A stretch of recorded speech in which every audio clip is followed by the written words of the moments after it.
So, a few things. I knew this shit with Diddy was only the beginning, and best believe there's more to come.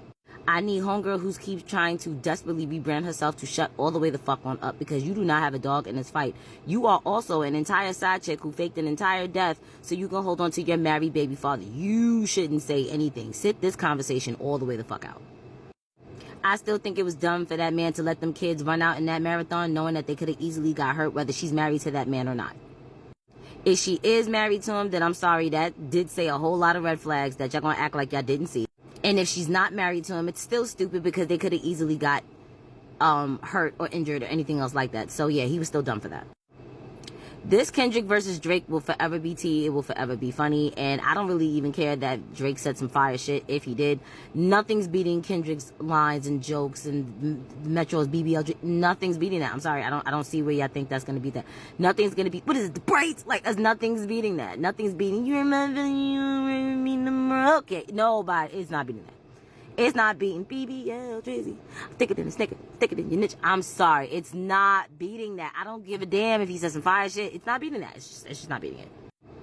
I'm so glad that the guy that had the nerve to talk about if I had to choose between a bear and a woman video, I'm so glad that his shit got humbled by there being a literal cutscene, because he says, oh, well, I would pick the bear because the mama bear wouldn't drop off her cubs to her grandmother's on the weekend. And then it proceeds to cut to a woman who's lived in the woods for years with 2 cubs on her front porch while mama bear is halfway down the trail already when she asks, so you just want me to watch your kids? That shit was hilarious. The way that motherfucker got humbled, I'm sorry, I will forever laugh at that, because how your shit got debunked in less than a minute. You know, and speaking just on any of that, when did we start getting Lifetime Achievement Awards for being miserable? Like, when did this happen?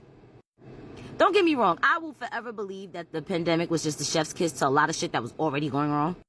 But I don't know what it was about the pandemic that just had the trolls coming out like out of the woodworks like fucking roaches. Like, I'm not getting it. I feel like there's an award ceremony somewhere, and like there's some type of achievement you get for being the most miserable bitch or the most miserable dick on the planet.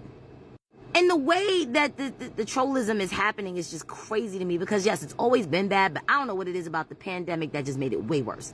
I don't know if motherfuckers feel like they can't get chin checked in real life. I don't know what it is.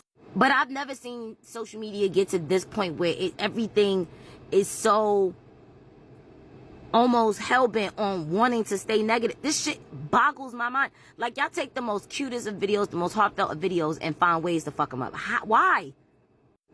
So I do feel like season 3 of Bridgerton was a bit rushed, but it was still good. I still think the books will give you more context, but that's pretty much any book that gets adapted into a movie or a TV show. Now, this next one's controversial and a bit left field, but as much as I love Galleria from fucking Cheetah Girls, in that first movie, she deserved to get her chin motherfucking checked. Because the shit that she said, the dough, and that's why Awkward to some degree was my bitch, because I actually thought she was going to smack the shit out of her, but she didn't. But boy, don't get me wrong, yes. In the second movie, I understood it wholeheartedly. She kind of sort of learned her lessons and everything else like that. And then, you know, the rest of the team kind of flipped on it. I get it, but that first movie, I'm sorry, Galleria shit got her ass beat. I don't give a fuck. Shit got her ass beat after a while. Because it was like, I know you're not sitting here coming at the entire team when not for nothing, you're not even the main one with the best vocals. Sorry, she wasn't. Don't get me wrong, she will always be the mastermind. I'm never going to take that from her. But if you had to talk about who really had the vocals to go solo, I'm sorry, y'all, it wasn't Galleria. I'm just saying, it wasn't. She had the talent in other areas, yes, but as far as the voice is concerned, if she had to go based on that just alone with the rest of the Cheetah Girls, she would have got outshined. I'm sorry, just saying. I love my Cheetah Girls. I know it's like, let's Cheetah Girls slander. I don't care. Galleria deserved to get her ass beat in that first goddamn movie. Don't sit here and tell me that a homegirl would have came at your clothes, or she would have came at your lifestyle, or she would have came at your talents about dancing and shit. Don't tell me you wouldn't have chin checked that bitch. You would have.